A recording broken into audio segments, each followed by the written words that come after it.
Hey Browns fans, welcome into another victory edition of X's and Joe's, brought to you by Keep It Fun Ohio.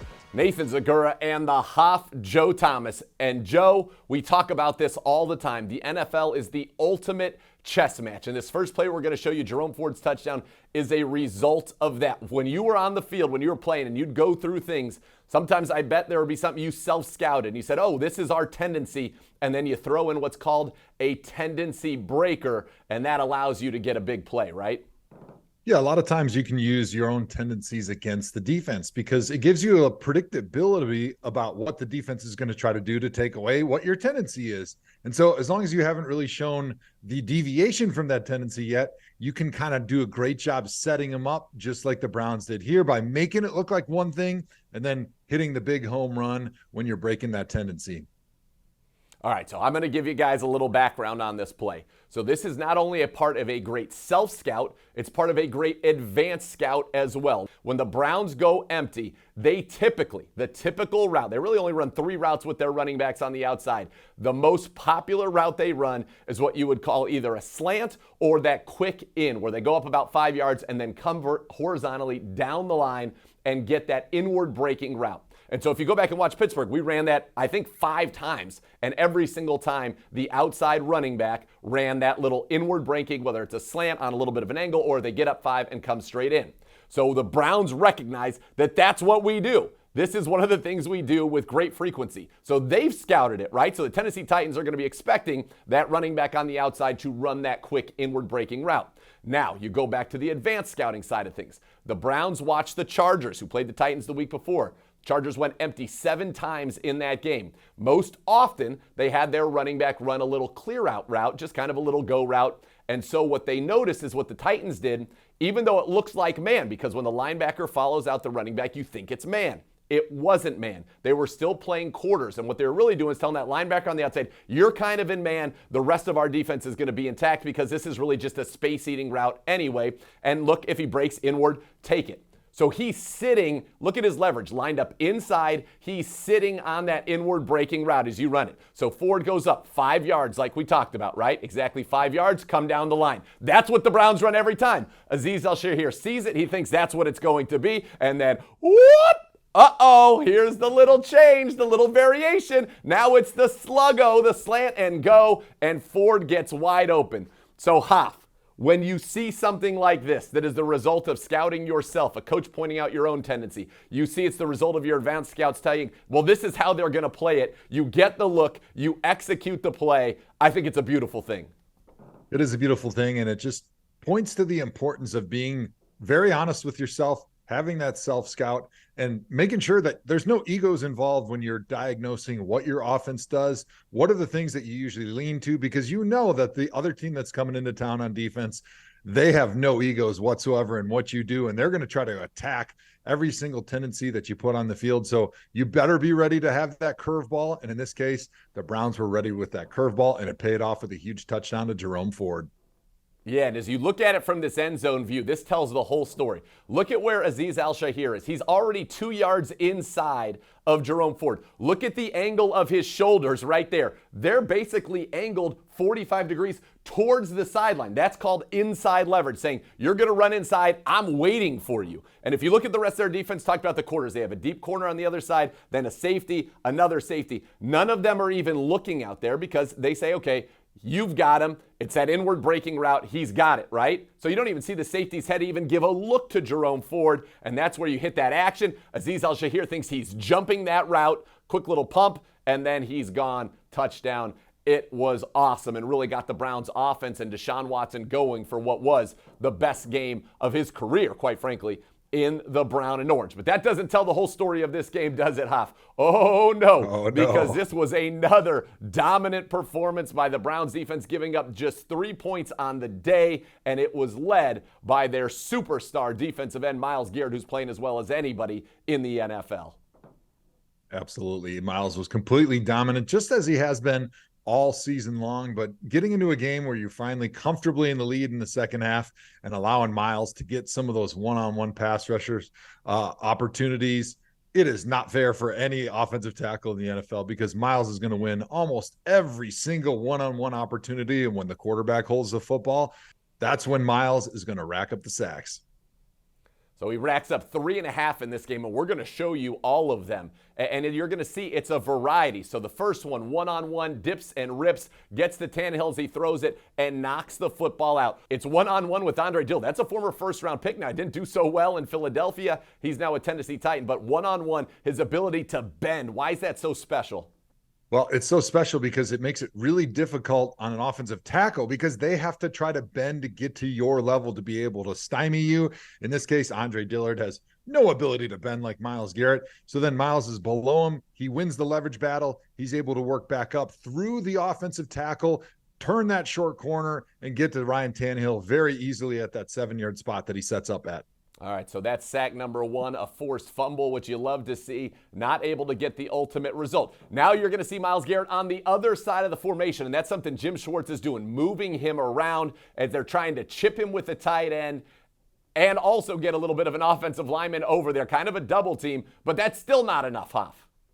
Yeah. One of the fun thing about Myles Garrett and the reason that I think he's the best defensive player in the NFL is his versatility, right? You talk about some of the other great edge rushers in the NFL, and usually they are staying on one side or the other. And in this case, Myles gives his defensive coordinator, Jim Schwartz, an extra bag of tricks to be able to move him around and find those matchups that are advantageous for not only Myles, but for the rest of the defense. It's exactly what he gets here. They get the matchup they want.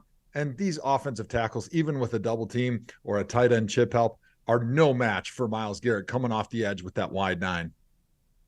So he comes off the edge, and if you back it up there and take a look, this is what he allows. And you just made a great point about Jim Schwartz. Myles Garrett being on the right side allows you to play a game on the other side. And so that's what the Browns do. So look at this. You get 2 guys blocking Myles. You get a one-on-one for the defensive tackle against the right guard. But on the other side, it's 4-on-3, 4 blockers for 3 Browns. And they run, what is that, a twist? Is that what you call it? Or a stunt where the inside rusher, I think it's Jeremiah Owusu-Koramoah in this case, his goal is to take the center and run right into the guard, freeing up Obo Okoronkwo to come around, twist around, and get to Tannehill. And he and Myles Garrett have that meeting at the quarterback. But that's because so much attention is already on the side with Myles. On to sack number 3 for Myles Garrett. And we're going to see him. This was a big one right at the end of the first half that forced the Titans to basically go into halftime with no points. Again, one-on-one with Andre Dillard. And sometimes you go dip around him, and sometimes you just run right through him, Hoff. Yeah, you can see that Myles is getting a little bit of a running back chip or presence where they're telling the running back, hey, you're going to run on a track, go right through Myles Garrett's outside half. If he plays away from you, which a lot of times they will, he's playing right into the offensive tackle, right where he wants him. The offensive tackle can set heavy with his feet in the ground and be ready for that bull rush because typically those defensive ends don't like getting chipped, don't like getting hit. But in this case, Myles Garrett, even with that chip, even with Andre Dillard sitting down and being prepared for the bull rush, is so much more powerful and so much stronger than Andre Dillard. He's able to move right through him like he's not even there and sack Ryan Tannehill to end the half, which was unbelievable. As I was sitting in my couch, I cannot believe with no timeouts and only a couple opportunities to get the ball in the end zone if it's incomplete, that Myles Garrett is able to get to Ryan Tannehill so fast to sack him in a situation that 31 out of 32 quarterbacks in the NFL know you got to hit your back step in their drop and you got to throw the football because you can't take a sack in this situation. But Myles Garrett says, oh, no. You still don't have enough time to throw, even if you're throwing it on time. So we've seen him lined up left working on poor Andre Dillard. We've seen him lined up on the right. And you're going to get to see him now again in that wide 9, as you call it, way outside right on the tackle. Again, poor Andre Dillard, because here comes Myles Garrett. Yeah, this is something that I saw a lot when I was a young player going against Jim Schwartz's defense when they had Albert Haynesworth lining up over me and then Kyle Vandenbosch, another Pro Bowl player, who would line up outside. And as a tackle, it's a very lonely feeling seeing 2 All-Pros line up both outside of you, knowing that they were end up going to try to run you over in that situation. And a lot of times what happens is that tackle, he gets nervous. He tries to create space by getting out to that defensive end because of how wide he is. And it allows the defensive tackle in this situation is Obo to be able to have that space. That's exactly what he wants, right? He's a fast guy. He's a guy with a lot of really quick hand movement. But more than anything, it's going to give Myles Garrett the ability to get ahead of steam, to dip and rip just like he does right here, and then move through that outside shoulder of the left tackle of the Titans. So, Hoff, when you see this alignment, if that end zone view there before that sack right there, you got Obo Okoronkwo actually lined up on the outside shoulder of the left tackle, Myles outside of him. Given that the tight ends are on the right side, Jim Schwartz has schemed up a situation, right, in which that guard has to kick out to Obo, and Myles, is one-on-one. Now, they could try to peel a tight end across the formation to maybe give some help there, but that is right there a schematic advantage where they got the look they wanted, and they guaranteed Myles Garrett a one-on-one, right? Yeah, and it's something that's really nerve-wracking for an offensive tackle when you've got basically your defensive tackle lining up in the defensive end position over the top of you. Because what you get a lot of times is now that defensive tackle is going to try to run right into the tackle. He's going to try to grab you and make it even more difficult to slide out to Myles Garrett. In this situation, they don't do it, but just that threat of that happening makes Andre Dillard nervous, and it kind of slows down his set a little bit because he's worried that he's going to have to work through the noise coming off the edge of Obo. And in this case, Obo does a great job, and they get exactly what they want. He's running hard into that guard and cutting the slide off to give Myles Garrett that one-on-one. Because if you see, you actually have the guard, the center, and the tackle that are supposed to be sliding to Obo and Myles, but they're not able to get there because Obo does a great job cutting the slide off by moving hard into the outside shoulder of the left guard. And we would also be remiss to not acknowledge Zadarius Smith, who does not have a sack yet with the Browns, but has pressure after pressure after pressure, blowing up the right tackle, former Brown Chris Hubbard, splitting a double team, and should have had the safety. I talked to him after the game, and he was like, oh, gosh, it's coming. He's right there. And then Myles Garrett cleans it up. That's when you got everybody firing on all cylinders. For an opposing quarterback right now, there's not a lot you can do other than take the snap and get rid of that ball like you're playing hot potato. All right, we're going to see something I've never seen before, Hoff, and it made me laugh. It made Jim Schwartz smirk. I don't know what it did to you, but I'm sure you were loving it as well. And you're going to have Myles Garrett, like the Pied Piper, leading the two tight ends of the Titans to the left, to the right, and forcing a delay of game. Yeah, this is really cool. And this is one of the things that Jim Schwartz, I think, is doing to unlock the talents of a guy like Myles Garrett. And why Myles is enjoying playing in this defense so much is because he has the freedom to be able to pick matchups that he wants, to move around, especially in these third down passing situations. And he quickly identifies the fact that, hey, I got both these tight ends are going to double team me. So I'm going to play with them a little bit. I'm going to give them some mind games. I'm just going to kind of go back and forth because they can't react until Myles lines up in one direction or the other. And clearly, Myles knows that, hey, if I just keep going back and forth, eventually the shot clock's going to expire and it's going to be win for the Browns. The best part about this is that same look where they got Obo as the defensive tackle lined up over the tackle, and they were going to have Myles outside of him. And Myles just saw it because you see Zadarius doesn't move. Nobody else moves. They know Zadarius is supposed to be rushing from the wide nine on the other side. And Myles like, hey, I'm coming over. Let's see if they follow me. They do. And he's like, well, I'm going to go do that again.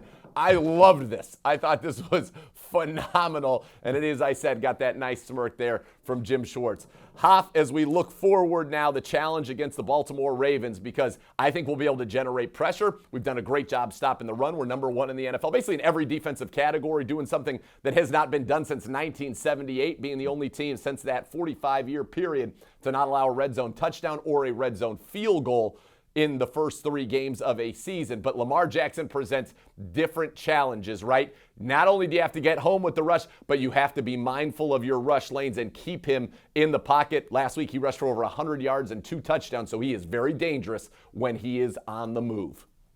Yeah, an offensive lineman's best friend is a quarterback that can move because it makes everybody on the defensive line very cautious about how they're rushing the quarterback. They can't pin their ears back and just run to a spot, because the worst thing that they can do is get out of their rush lanes because they think they're going to beat their guy and get a sack. And all of a sudden now you got a running quarterback like Lamar Jackson, and he's got a lot of green grass in front of him. That's exactly what you don't want. So they got to constrict that net like they would against any great quarterback that can run and throw the football, and try to keep him in the pocket and not allow him to escape and extend the play. On behalf of the Gold Jacket, the Hoff, Joe Thomas, I'm Nathan Zegura saying thanks for joining us in the film room for another edition of X's and Joe's, brought to you by Keep It Fun, Ohio.